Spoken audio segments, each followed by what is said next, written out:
Assalamualaikum warahmatullahi wabarakatuh. Bismillahirrahmanirrahim. Alhamdulillahirabbil alamin wa bihi nasta'in ala umuri dunya waddin, wassalatu wassalamu ala asyrafil anbiya'i wal mursalin wa ala alihi wa sahbihi wa man sara ala nahjihi bi ihsanin ila yaumil wa ba'd. Allahu akbar, la ilaha illallah, wallahu akbar walillahil hamd. Hadirin Allah muliakan, tidak ada kata yang pantas untuk kita ucapkan pada kesempatan kali ini kecuali bersyukur kepada Allah Subhanahu wa taala atas segala nikmat dan karunia yang Allah berikan dan Allah limpahkan kepada kita.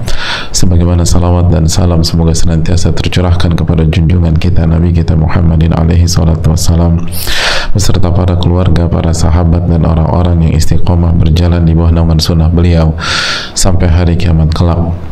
Dan hadirin Allah muliakan, sebagaimana diksi atau kata yang digunakan oleh Nabi kita sallallahu alaihi wasallam, Yaumun Nahar, hari raya kurban, maka kita tahu bersama di antara amal ibadah yang sangat ditekankan di tanggal 10 Dzulhijjah adalah berkurban, di samping salat Id, di samping berzikir, di samping bertakbir, dan apabila orang yang mengerjakan ibadah haji maka mereka melakukan tawaf ifadah, mereka melakukan sa'i haji, mereka mencukur atau menggundulkan rambut dan lagi-lagi memotong hadyu. Ini adalah amal-amal yang dikerjakan di 10 atau maaf di tanggal 10 Dzulhijjah, dan belum lagi takbir muqayyad ba'da setiap salat wajib, dan juga takbir mutlak di setiap saat dan di setiap kesempatan. Oleh karena itu hadirin Allah muliakan, maksimalkan apa yang bisa kita lakukan di hari ini. Dan kita tahu berkurban itu bisa dikerjakan tanggal 10, tanggal 11, tanggal 12, dan tanggal 13. Oleh karena itu pada kesempatan kali ini, bagi kita yang akan berkurban, maka hendaknya dia mengerti apa tujuan besar dari berkurban. Jangan sampai dia mengalami disorientasi, walaupun dia berkorban kambing, walaupun apalagi dia berkorban sapi, atau mungkin ada yang onta, tapi dia nggak ngerti apa tujuan, apa hikmah, apa makna di balik ibadah yang dia kerjakan tersebut. Oleh karena itu Al-Imam Al-Bukhari mengatakan al-ilmu qabla al-qawli wal amal, ilmu dulu sebelum berbicara dan beramal.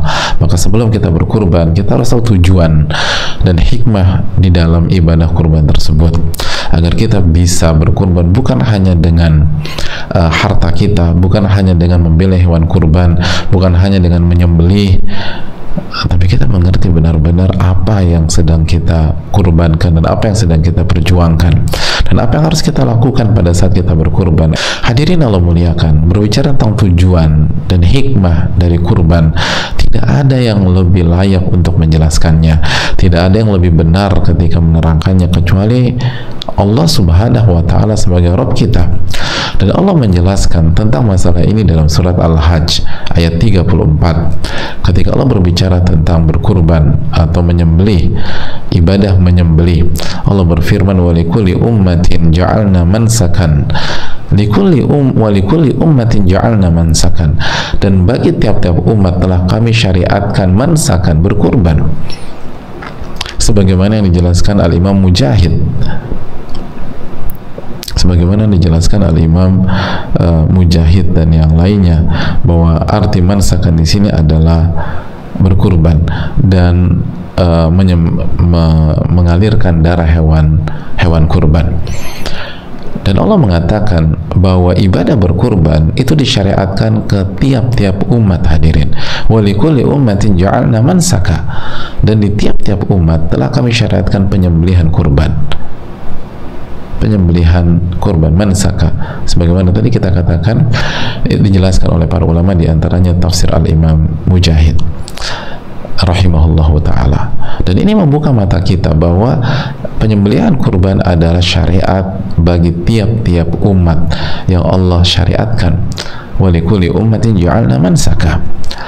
Lalu Allah menjelaskan apa tujuan dari ibadah menyembelih kurban tersebut sehingga disyariatkan kepada tiap-tiap umat, pasti ada tujuan besar, pasti ada hikmah besar sampai Allah syariatkan kepada tiap-tiap umat, bukan ke umat Nabi kita SAW semata, tapi ke tiap-tiap umat. Wa likulli ummatin ja'alna mansaka.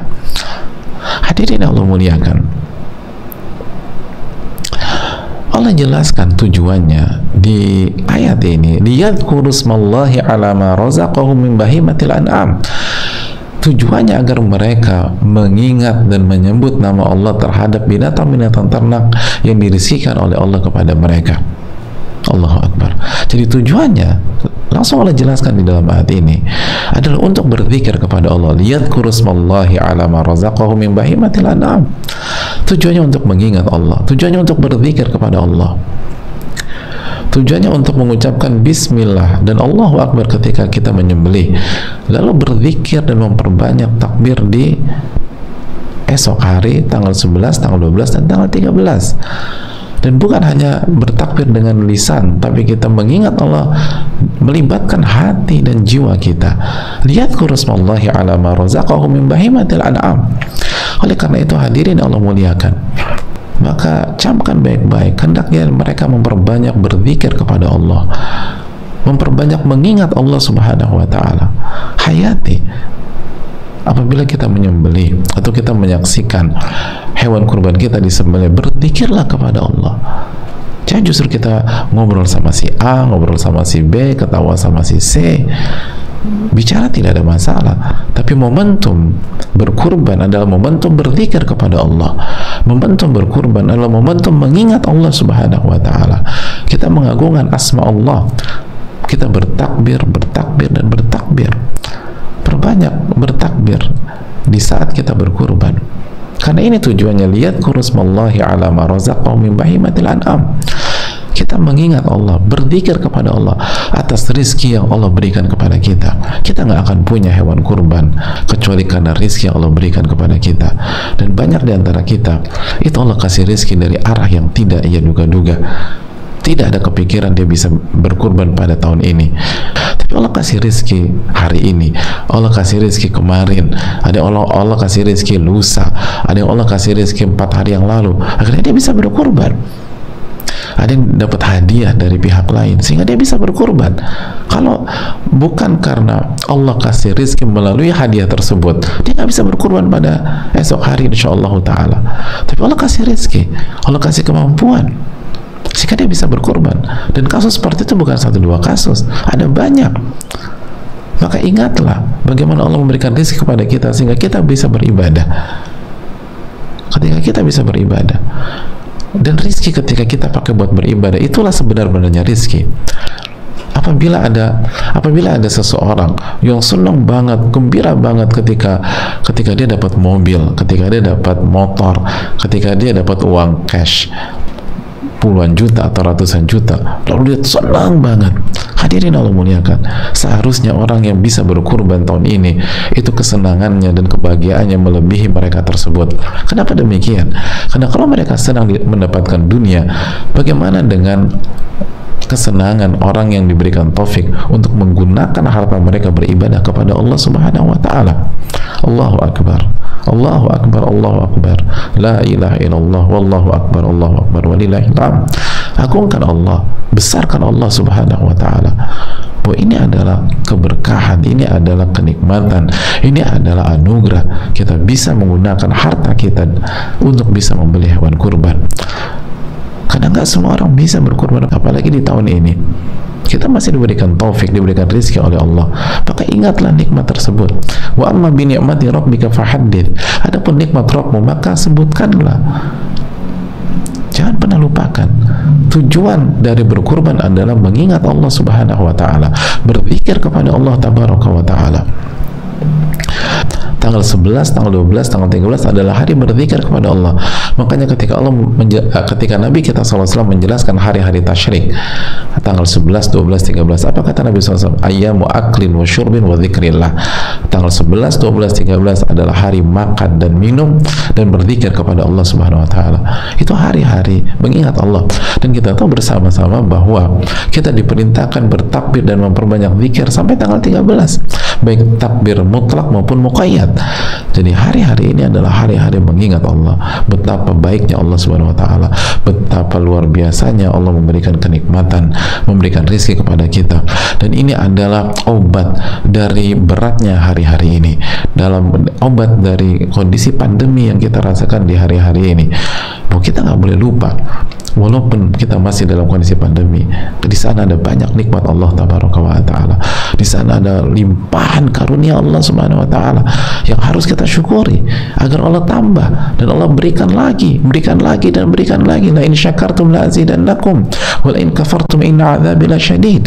Dalam surat Ibrahim ayat 7 Allah berfirman, jika kalian bersyukur, aku akan tambah nikmat tersebut. Aku akan tambah. Dan apabila kalian kufur nikmat, inna adzabi lasyadid, ketahui azabku sangat pedih. Jangan-jangan ketika kondisi kita semakin sulit di hari-hari ini karena kita lupa bersyukur kepada Allah, kita lupa mensyukuri ada banyak anugerah di tengah-tengah pandemi, dan kita harus mensyukurinya. La in syakartum la azidannakum, ini janji Allah. Ini janji Allah, ini maklumat yang Allah berikan. Wa idz ta'adzana rabbukum, dan ingatlah ketika Rabb kalian memberikan maklumat, la in syakartum la azidannakum, jika kalian bersyukur aku akan tambah nikmat tersebut. Wa la in kafartum inna adzabi lasyadid, dan apabila kalian kufur dari nikmat-nikmatku, kata azabku sangat pedih. Hadirin Allah muliakan, berkurban adalah mengingat Allah Subhanahu wa ta'ala. Saat kita menyembelih, kita ingat Allah Subhanahu wa ta'ala. Saat kita selesai menyembelih, kita semakin bertakbir kepada Allah, semakin berzikir kepada Allah. Ini sembarang bertakbir kepada Rabbul Alamin. Tujuan kita adalah untuk berzikir, tujuan kita untuk bertakbir. Oleh karena itu, sekali lagi, bagi panitia-panitia kurban, bagi yang akan menyembelih, bagi yang akan menyaksikan hewan sembelihannya, perbanyaklah bertakbir kepada Allah, perbanyaklah berzikir kepada Allah, ingat sama Allah Subhanahu wa ta'ala. Jangan justru waktu dihabiskan bicara tentang hal dunia, ngobrol sana, ngobrol sini, walaupun diperbolehkan, tapi momentumnya adalah momentum bertakbir, momentum berzikir, momentum mengingat Allah Jalla wa'ala. Ini yang harus kita tanamkan. Lalu kita lanjutkan ayat tersebut, hadirin sekalian. Fa ilahukum ilahu wahid falahu aslimu. Allah berfirman di kelanjutan ayat tersebut, di ayat ke-34, fa ilahukum ilahu wahid. Hadirin Allah muliakan, bahwa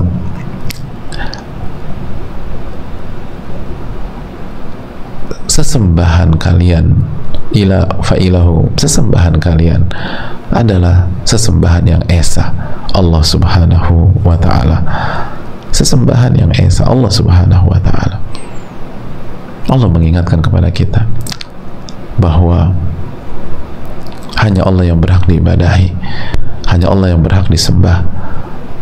Kita ini berkurban kepada Allah Subhanahu wa ta'ala. Kita melakukan ibadah kurban bukan kepada makhluk, bukan untuk A, bukan untuk B, bukan untuk C, tapi untuk Allah Subhanahu wa ta'ala. Makanya para ulama kita mengatakan, sebagaimana dijelaskan Al-Imam Al-Qurtubi dalam tafsirnya ketika menjelaskan ayat ini, bahwa fa ilahukum ilahu wahid falahu aslimu adalah pesan bahwa orang yang berkurban, orang yang menyembelih, orang yang berkurban, itu dia harus mengikhlaskan ibadahnya hanya untuk Allah Subhanahu wa ta'ala. Besok itu bukan ajang berbangga untuk manusia.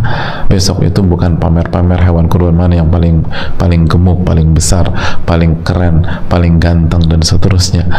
Bukan. Walaupun sungguh hal yang sebuah kenikmatan ketika Allah kasih taufik kepada kita bisa punya hewan kurban yang besar, yang gemuk, atau yang keren dan ganteng gitu ya, kambingnya.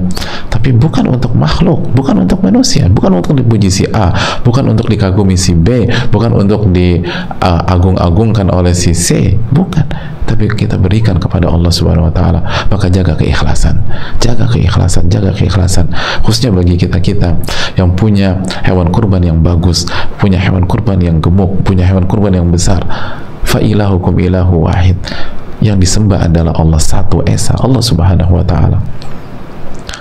Jangan kita palingkan kepada makhluk, jangan kita harapkan pujian manusia, jangan kita gunakan untuk pamer, untuk menunjukkan bahwa kita adalah orang yang Masya Allah, orang yang hebat, orang yang berkelas, orang yang punya banyak uang karena hewan kurban kita besar. Tidak. Maksimalkanlah berkurban, tapi berikan kepada Rabbul Alamin. Jangan karena dipuji oleh manusia. Ini adalah tujuannya, untuk mentauhidkan Allah. Berkurban adalah momentum mentauhidkan Allah. Berkurban adalah momentum beribadah kepada Allah dengan ikhlas, dengan tulus. Makanya inna salati wa nusuki wa mahyaya wa mati lillahi rabbil alamin. Sesungguhnya salatku, ibadahku, kurbanku, sesembelihanku, hidupku dan matiku, aku hanya persembahkan untuk Allah Subhanahu wa taala. Hadirin Allah muliakan.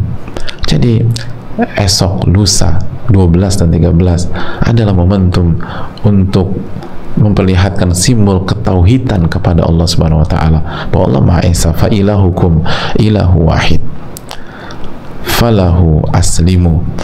Maka hanya kepada Allah kalian berislam, kalian menyerah, kalian tunduk, dan kalian taat. Hadirin Allah muliakan. Allah katakan falahu aslimu, berserah dirilah kalian hanya kepada Allah, taatlah kalian hanya kepada Allah, tunduklah kalian hanya kepada Allah. Hadirin, ini menunjukkan bahwa orang-orang yang berkurban esok atau lusa, atau tanggal 12 atau tanggal 13 adalah orang-orang yang berusaha tunduk dan taat kepada Allah Subhanahu wa taala. Dan ingatlah, bagi kita yang berkurban, bahwa perintah Allah bukan hanya kurban, syariat Allah bukan hanya kurban. Maka jadikanlah kurban sebagai momentum kita semakin tunduk kepada Allah, semakin taat kepada Allah dalam syariat-syariat yang lain. Jangan hanya kita berkurban tapi kita lupakan syariat yang lain. Jangan sampai kita berkurban tapi kita nggak sholat misalnya. Kita berkurban tapi nggak sholat zuhur. Kita berkurban tapi saking sibuknya motong-motong daging dan lain sebagainya, kita nggak sholat asar. Itu bukan profil orang yang berkurban. Itu bukan profil bagi orang yang jadi panitia kurban. Orang-orang panitia kurban adalah falahu aslimu. Maka tunduklah, taatlah hanya kepada Allah Subhanahu wa taala. Orang-orang berkurban, panitia-panitia kurban adalah orang-orang yang tunduk-tunduk kepada Allah, yang taat kepada Rabbul Alamin. Dan itulah tujuannya, agar kita semakin taat kepada Allah, agar kita salat maghrib. Hadirin, itu bukan profil orang yang berkurban atau panitia kurban. Salatlah maghrib, salatlah isya. Ada orang rajin semangat berkurban tapi tidak berzikir kepada Allah. Jangan lupa berzikir, jangan lupa bertakbir, tapi nggak baca Al-Quran. Baca Al-Quran lah. Orang yang berkurban, panitia kurban adalah orang-orang yang tunduk, adalah orang-orang yang senang beribadah kepada Allah Subhanahu wa taala. Dan ini tujuan yang komprehensif dari ibadah kurban. Bukankah syariat kurban itu lahir dari kisah Nabi Ibrahim dan Nabi Ismail? Dan itu adalah simbol ketaatan kepada Allah. Karena syariat kurban lahir bukan dari kisah penyembelihan atau perintah kisah penyembelihan kambing, bukan. Tapi ketika Nabi Ibrahim diperintahkan untuk menyembelih anaknya sendiri, maka ini tentang ketaatan, ini tentang ketundukan, ini tentang loyalitas, ini tentang kesetiaan kepada Allah Subhanahu wa taala. Dan begitulah profil orang yang berkurban. Profil orang yang berkurban dan panitia kurban. Lalu penutupannya Allah berfirman, wa basyiril mukhbitin, dan berilah kabar gembira kepada orang-orang yang mukhbitin.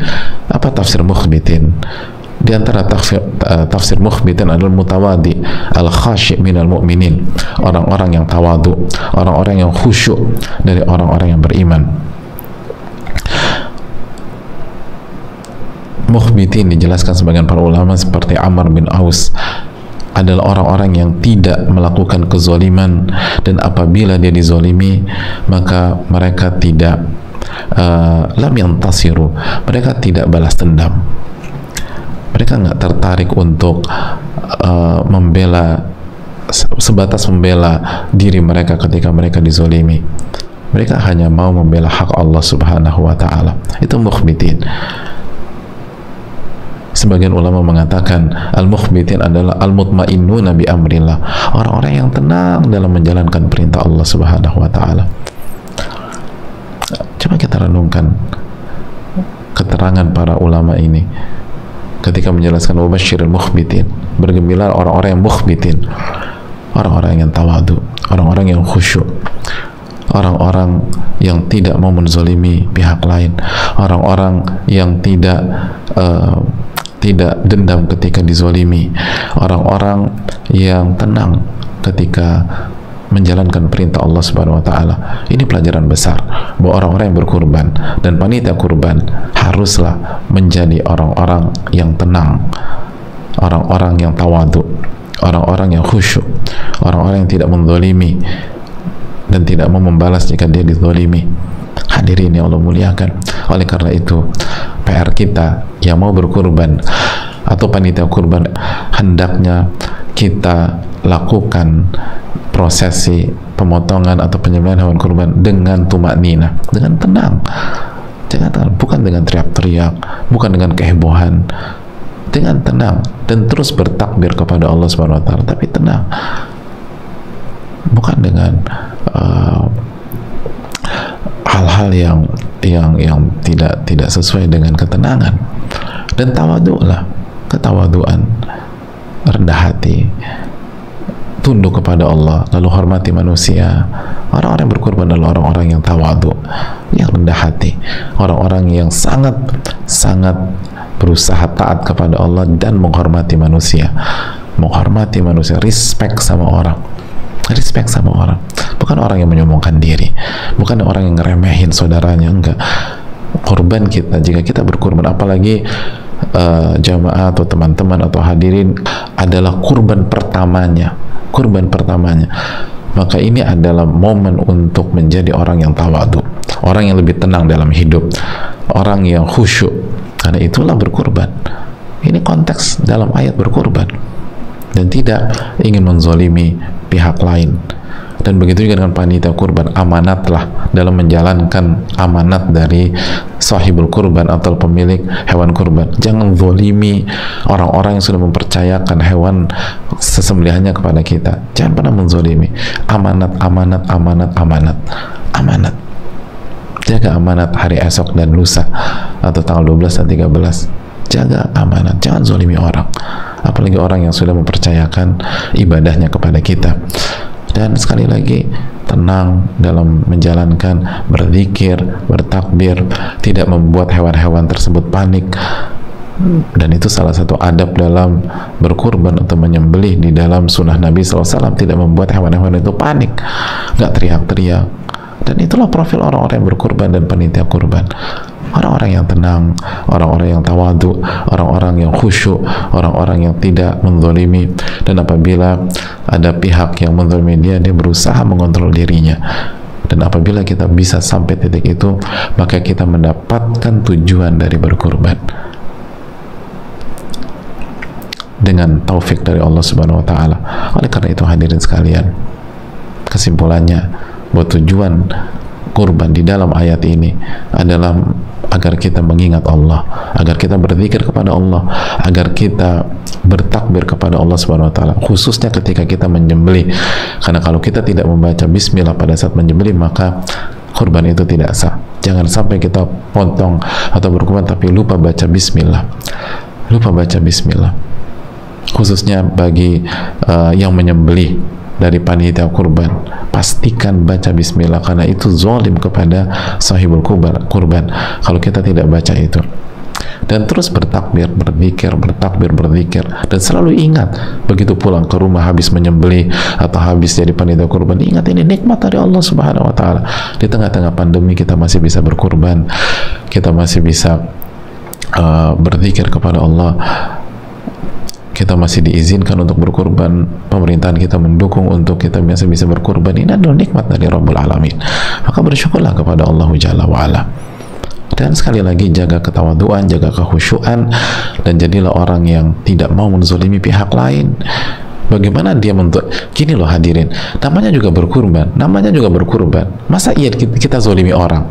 Berkurban itu main di level yang lebih tinggi daripada sekedar menuntut hak, apalagi ngezolimin orang, mengambil hak orang lain. Bisa dimengerti? Berkurban itu kan artinya kita mengorbankan apa yang kita punya, mengorbankan hak kita, misalnya mengorbankan yang kita miliki, mengorbankan harta kita. Lalu bagaimana bisa berkurban dan hobi menzolimi orang lain itu berada di dalam diri seseorang? Itu kan kontradiksi, seperti air dan minyak.